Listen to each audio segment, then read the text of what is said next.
Remue ménage. Remue ménage.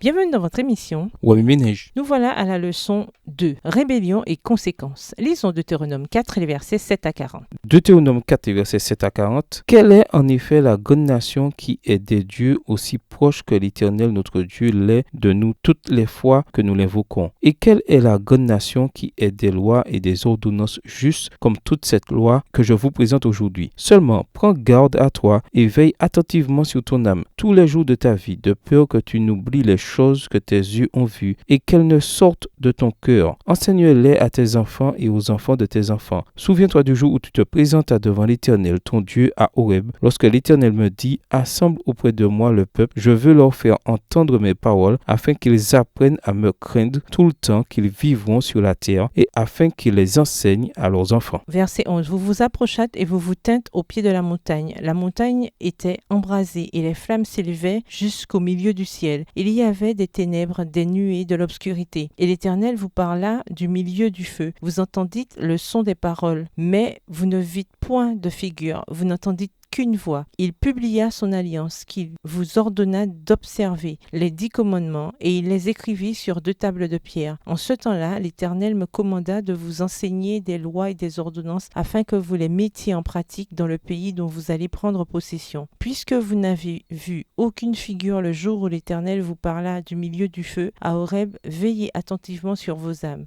Verset 16. De peur que vous ne vous corrompiez et que vous ne vous fassiez une image taillée, une représentation de quelques idoles, la figure d'un homme ou d'une femme, la figure d'un animal qui soit sur la terre, la figure d'un oiseau qui vole dans les cieux, la figure d'une bête qui rampe sur le sol, la figure d'un poisson qui vive dans les eaux au-dessous de la terre. Veille sous ton âme de peur que, levant tes yeux vers le ciel et voyant le soleil, la lune et les étoiles, toute l'armée des cieux, tu ne sois entraîné à te prosterner en leur présence et à leur rendre un culte. Ce sont des choses que l'Éternel ton Dieu a données en partage à tous les peuples sous le ciel tout entier. Mais vous, l'Éternel vous a pris et vous a fait sortir de la fournaise de fer de l'Égypte, afin que vous fussiez un peuple qui lui appartient en propre, comme vous l'êtes aujourd'hui. Verset 21. Et l'Éternel s'irrita contre moi à cause de vous, et il jura que je ne passerai point le Jourdain et que je n'entrerai point dans le bon pays que l'Éternel ton Dieu te donne en héritage. Je mourrai donc en ce pays-ci. Je ne passerai point le Jourdain, mais vous le passerez et vous posséderez ce bon pays. Veillez sur vous, afin de ne point mettre en oubli l'alliance que l'Éternel votre Dieu a traitée avec vous, et de ne point vous faire d'image taillée de représentation quelconque que l'Éternel ton Dieu t'ait défendu. Car l'Éternel ton Dieu est un feu dévorant, un Dieu jaloux. Lorsque tu auras des enfants et des enfants de tes enfants, et que vous serez depuis longtemps dans le pays, si vous vous corrompez, si vous faites des images taillées, des représentations de quoi que ce soit, si vous faites ce qui est mal aux yeux de l'Éternel votre Dieu pour l'irriter, j'en prends aujourd'hui à témoin contre vous le ciel et la terre. Vous disparaîtrez par une mort rapide du pays dont vous allez prendre possession au-delà du Jourdain. Vous n'y prolongerez pas vos jours, car vous serez entièrement détruits. Verset 27. L'Éternel vous dispersera parmi les peuples, et vous ne resterez qu'un petit nombre au milieu des nations, où l'Éternel vous emmènera. Et là, vous servirez des dieux ouvrages de main d'hommes, du bois et de la pierre, qui ne peuvent ni voir, ni entendre, ni manger, ni sentir. C'est de là aussi que tu chercheras l'Éternel ton Dieu, et tu le trouveras si tu le cherches de tout ton cœur et de toute ton âme. Au sein de ta détresse, toutes ces choses t'arriveront. Alors, dans la suite des temps, tu retourneras à l'Éternel ton Dieu, et tu écouteras sa voix, car l'Éternel ton Dieu est un Dieu de miséricorde, qui ne t'abandonnera point et ne te détruira point, et n'oubliera pas l'alliance de tes pères qu'il leur a juré. Verset 32. Interroge les temps anciens qui t'ont précédé, depuis le jour où Dieu créa l'homme sur la terre et d'une extrémité du ciel à l'autre. Y eut-il jamais si grand événement, et a-t-on jamais ouï chose semblable? Fut-il jamais un peuple qui entendit la voix de Dieu parlant du milieu du feu, comme tu l'as entendu, et qui soit demeuré vivant? Fut-il jamais un Dieu qui essaya de venir prendre à lui une nation du milieu d'une nation par des épreuves, des signes, des miracles et des combats, à main forte et à bras étendus et avec des prodiges de terreur, comme l'a fait pour vous l'Éternel votre Dieu en Égypte et sous vos yeux? Tu as été rendu témoin de ces choses, afin que tu reconnusses que l'Éternel est Dieu, qu'il n'y en a point d'autre. Verset 36. Du ciel, il t'a fait entendre sa voix pour t'instruire, et sur la terre, il t'a fait voir son grand feu, et tu as entendu ses paroles du milieu du feu. Il a aimé tes pères, et il a choisi leur postérité après eux. Il t'a fait lui-même sortir d'Égypte par sa grande puissance. Il a chassé devant toi des nations supérieures, en nombre et en force, pour te faire entrer dans leur pays, pour t'en donner la possession comme tu le vois aujourd'hui. Sache donc en ce jour et retiens ton cœur que l'Éternel est Dieu en haut dans le ciel et en bas sur la terre, et qu'il n'y en a point d'autre. Et observe ses lois et ses commandements que je te prescris aujourd'hui, afin que tu sois heureux, toi et tes enfants après toi, et que tu prolonges désormais tes jours dans le pays que l'Éternel ton Dieu te donne. Introduire, redire l'histoire. Les chapitres 1 à 4 du Deutéronome racontent de nouveau l'histoire des Israélites alors qu'ils ont été sauvés de l'esclavage en Égypte, ainsi que toutes les façons dont Dieu les a délivrés tout au long de leur parcours vers le Jourdain. Juste avant de réitérer les 10 paroles, Moïse lance un appel supplémentaire basé sur leur rébellion passée et les conséquences qui en ont résulté. En outre, il les avertit que s'ils continuent à se rebeller, d'autres conséquences se produiront. Comme à maints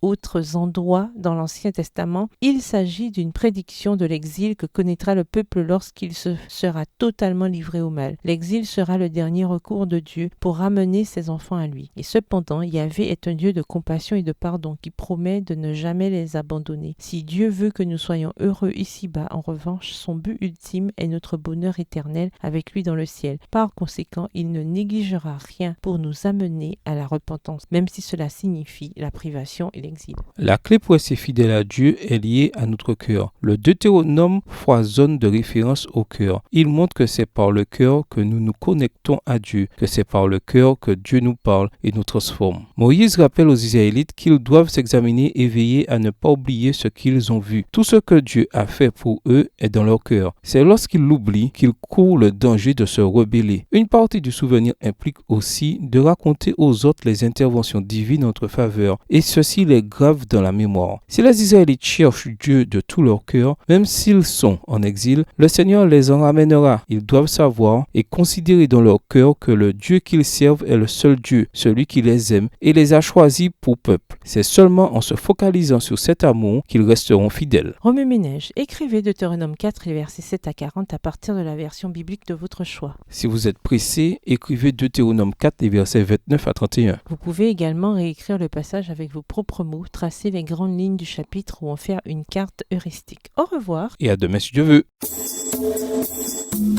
Remue-ménage. Remue-ménage.